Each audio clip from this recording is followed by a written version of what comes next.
So let's get into it with our CBS News senior political editor, Steve Chaggaris, and Politico's senior Washington correspondent, Anna Palmer. She joins us as well. So, Steve, to you first. If Trump loses Wisconsin, does that mean that the establishment's Stop Trump campaign or movement is working? Well, let's see what happens in Wisconsin before we can declare that. Wisconsin isn't a state that actually looks great for Trump. It never really looked great for Trump. His polling has been around 35%. I think if he underperforms, you might be able to make that argument. But if he comes in second and it's a decent second and picks up some delegates, I think it's hard to say that it wasn't anything more than Wisconsin's voters probably more in line with what Cruz is saying than what Trump is saying.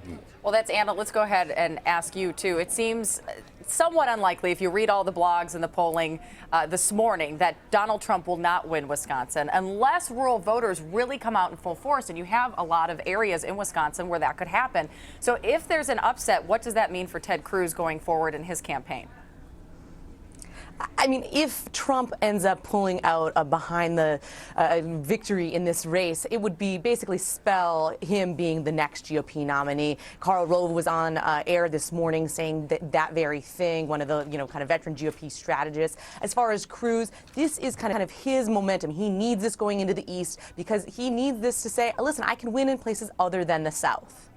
All right, Steve, I want to ask you about this. Donald Trump today put out a plan on his website. We finally know the details of how he expects Mexico to pay for this wall. He's going to stop people living in the United States from sending money back to Mexico. I mean, is this going to hurt him with the Hispanic voters? Not necessarily the general population, probably doesn't care about that, but with Hispanic voters, which make up a significant portion of the voters. Let's just take the policy debate out of this and look at the polling in general on this issue. There was a Pew poll that just came out that showed that 59% of American voters do not want a wall built along the border between U.S. and Mexico. Only 38% supported that. So and regardless, it didn't matter race. This is all American voters, right? Yeah. So he has a pretty heavy lift if he wants to continue with this argument about building the wall if he's the nominee in a general election. Americans don't seem to want it. So we can talk about policy all we want, but it's an issue that most Americans don't want right now. Okay, Anna, there has been some speculation, including this morning, that Paul Ryan could be a potential GOP savior in a contested convention. A lot of people talking about this. What is the possibility of that, or is it just maybe wishful thinking on the part of the establishment right now, especially since Ryan says he's not even interested in this?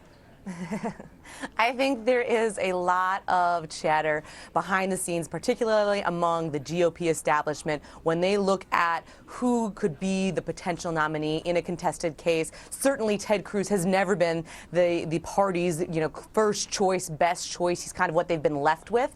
Paul Ryan, the VP candidate in 2012, would be a strong contender. He could raise the money. He has national ID. He's got a young family. He's really kind of the policy backbone of the Republican Party right now.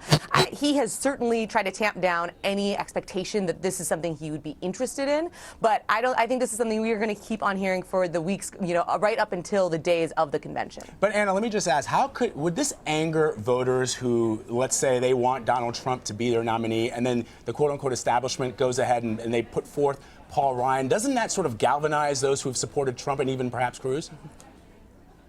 Yeah, I absolutely think that there's going to be, there's potential for riots if Trump is basically going into the convention with it all but secured by a couple of delegate votes. But I think what you're going to see is you could, have multiple ballots, be in a situation we've never seen before, and there could be a groundswell of activity kind of behind the scenes among even delegates, not necessarily just the poobahs in Washington who say, listen, we need to have somebody who could unify this party. The one person who could do it is Paul Ryan. Poobahs. I like that name. I like that word, poobahs.